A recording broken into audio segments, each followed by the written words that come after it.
Hello dear students, बऱ्याच स्टुडंटची अशी demand होती की मॅम काही स्पेसिफिक डायग्रॅम्स ज्या आहेत त्या आम्हाला काढायला जमत नाहीत, त्याच्याशी रिलेटेड काही गायडन्स आम्हाला द्या.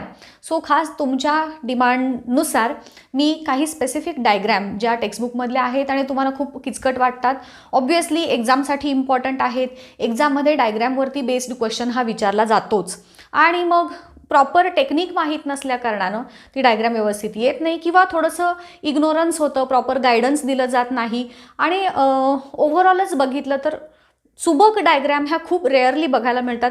एक्झामिनर म्हणून जेव्हा मी पेपर तपासत असतो त्यावेळेस अगदी हाताच्या बोटावर मोजण्या इतके पेपर्स असतात की ज्याच्यामध्ये खूप छान आखीव रेखीव छान नावं दिलेली अशा डायग्रॅम्स बघायला मिळतील.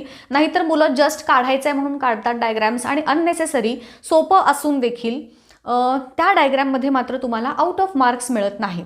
सो आज मी काही जी डायग्रॅम दाखवणार आहे ह्याच्याचबरोबर अजून काही स्पेसिफिक डायग्रॅम दाखवणार आहे. त्या काढण्याच्या टेक्निक काय काय आहेत, एक्झाममध्ये ह्या पद्धतीनं जर तुम्ही डायग्रॅम्स ड्रॉ केल्या तर तुम्हाला ह्याच्यामध्ये आउट ऑफ मार्क्स मिळतात. आजची आपली पहिली जी डायग्रॅम आहे मेल रिप्रोडक्टिव्ह सिस्टमवरती, ह्याच्यावरती तुम्हाला एक्झाममध्ये 5 मार्कांसाठी प्रश्न विचारला जातो की explain human male reproductive system along with a neat labelled diagram. Neat आणि लेबल्ड हे त्यातले 2 महत्त्वाचे शब्द आहेत. सो बघूयात नीटली कशी काढायची आणि लेबल्स कसे लक्षात ठेवायचे. अलॉंग विथ दॅट त्या स्पेसिफिक पार्टचे फंक्शन्स देखील आपण थोडेसे रिवाईज होतील. बघा, सगळ्यात आधी आपल्याला मेल रिप्रोडक्टिव्ह सिस्टमची डायग्रॅम काढताना सुरुवात जी करायची, एक स्केलेटन ऐकून घ्यायचे, एक आउटलाईन ज्याला म्हणतो. तर ही आउटलाईन आपण सुरू करूयात फ्रॉम द युरिनरी ब्लॅडर, है ना. सगळ्यात आधी मी ड्रॉ करून घेते युरिनरी ब्लॅडर. डायग्रॅम ड्रॉ करताना कुठंही गिरवायचं नाही, एक सलग शेप जो आहे तो काढून घ्यायचा. बरेच स्टुडंट्स असे असे असे असे करून डायग्रॅम काढतात. एक म्हणजे त्याला वेळ पण लागतो आणि ते खूप छान असं काही अट्रॅक्टिव्ह असं दिसत नाही. सो सगळ्यात पहिली जी महत्त्वाची माझी काय म्हणत मंत्र असेल, गुरुमंत्र, तो काय आहे की नेव्हर रिपीट द डायग्रॅम. त्याच्यावरती परत परत परत रिपिटेशन करायचं नाही, एकदाच एक सलग हे काढून घ्यायचा शेप. त्याच्यानंतर हा पार्ट मी थोडा एक्सटेंड करते, नंतर आपल्याला ह्याची लेंथ ॲडजस्ट करता येईल. दिस इज पेनिसचा पार्ट आपल्याला दाखवायचा आहे. आता याच्या पुढे गेल्यानंतर थोडंसं इथे खालच्या बाजूला एक कट द्यायचा. तिथून काय दाखवायचं आपल्याला, तर आपले जे स्क्रोटल सॅक्स आहेत किंवा ज्याच्यामध्ये आपले टेस्टीज प्रेझेंट असतात ना, तर तो पार्ट दाखवायचा आहे. तो मी असा दाखवेन. बघा, इथं मिडपर्यंत आणायचं आहे. सो मी इथे आणला, आधी मला एक डिझायर्ड शेप मी काढून घेतला लाईक दिस. आता सेम ह्याच पद्धतीने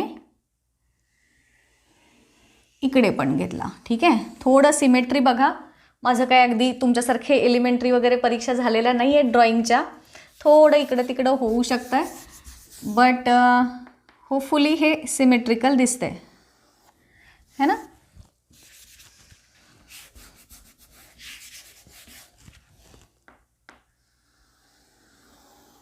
राईट. आता हे काढून झाल्यानंतर थोडं सिमेट्री झाली.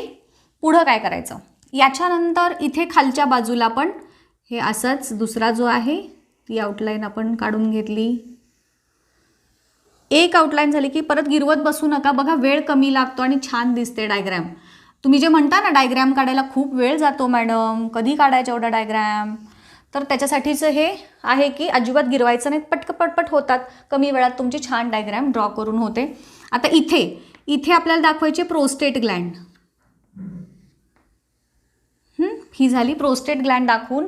आता तुम्ही जर बघितलं तर ह्या इथे एक छोटंसं 2 पाईपलाईन सारखे स्ट्रक्चर, ते काय आहेत तर तो तुमच्या एक्सक्रिटरी सिस्टमचा पार्ट आहे. तुमचे जे युरिनरी ब्लॅडरला जॉईन करणारे 2 जे युरेटर्स आहेत, 2 किडनीजकडून येणारे, त्याची ही पाईपलाईन आहे. ती अशीच काहीतरी दाखवली आहे. त्याचा काही स्पेसिफिक वेगळा रोल आपल्याला नाही आहे इथे. ह्या सिस्टममध्ये एक्सक्रिटरी सिस्टममध्ये आहे, पण आपण रिप्रोडक्टिव्ह सिस्टम दाखवतोय, सो तो फक्त एवढाच मी दाखवला. ठीक आहे, एवढा आउटलाईन झाली. आता इथे खाली थोडंसं अंतर ठेवून आपल्याला काउपर्स ग्लँड दाखवायची आहे ह्या पद्धतीनं. आता ही काउपर्स ग्लँड कशासाठी, तर काय म्हणत आपण मेटिंगच्या प्रोसेसच्या वेळेस फिमेल रिप्रोडक्टिव्ह सिस्टममध्ये पेनिसची एंट्री इझिली होण्यासाठी एक स्टिकी फ्लुईड सारखा सबस्टन्स सिक्रीट केला जातो, तो ह्या काउपर्स ग्लँड्स थ्रू.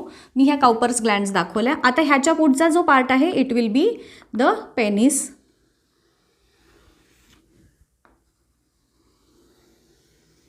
ठीक आहे. So this is the penis. आणि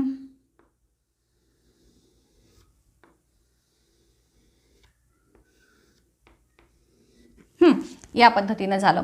इकडच्या बाजूला आपल्याला 2 टेस्टीज दाखवायच्या आहेत, लेफ्ट साईडवाली एक, राईट साईडवाली. ओव्हल शेपच्या 2 टेस्टीज.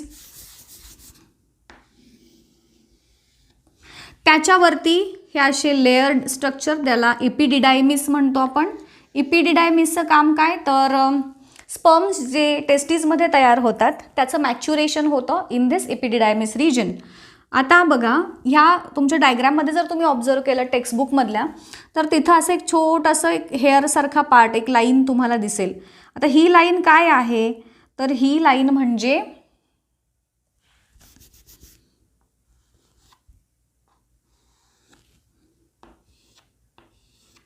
स्क्रोटल सॅक्स जे असतात, त्या स्क्रोटल सॅक्स की ज्याच्यामध्ये तुमच्या टेस्टीज प्रेझेंट आहेत, त्या स्क्रोटल सॅक इंडिकेट करणारे ही जी आउटर लाईन आहे ना, ती आहे, ती अशी आपण दाखवली. ठीक आहे. दिस इज थोडंसं इथे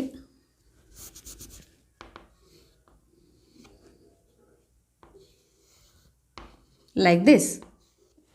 आता पुढचा पार्ट काय राहिला, नावं द्यायची राहिली. आता बघा ऑलमोस्ट आपले पार्ट सगळे झालेत. नेम्स देऊयात. नेम्स देता देता आपल्याला लक्षात येईल अजून काय राहिलं असेल तर. सगळ्यात पहिला जो आपण पार्ट ड्रॉ केला तर त्यालाच पहिलं नाव देऊयात, that is bladder, urinary bladder. आता ही जी मेल रिप्रोडक्टिव्ह सिस्टम आहे, हां इथे सेमिनल व्हेसिकल्स राहिले 2. हा एक इथं सेमिनल व्हेसिकल, हा दुसरा seminal vesicle. Got it. Almost झाली आता नेम्स देऊन.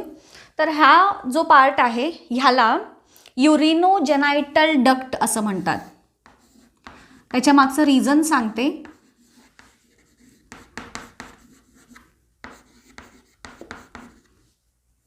युरिन पण पास होते आणि सीमेन पण पास होतं थ्रू द सेम डक्ट, म्हणून ह्याला युरिनोजेनायटल डक्ट म्हटलं. ह्याला आपण प्रोस्टेट ग्लँड नाव दिलं.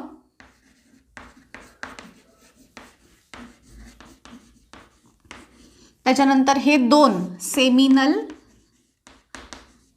व्हेसिकल्स. हा जो पार्ट आहे याला म्हणायचं इपिडिडायमिस. सॉरी, हा जो पार्ट आहे हा इपिडिडायमिस. त्याच्यानंतर हा आहे व्हॅस डिफरन्स.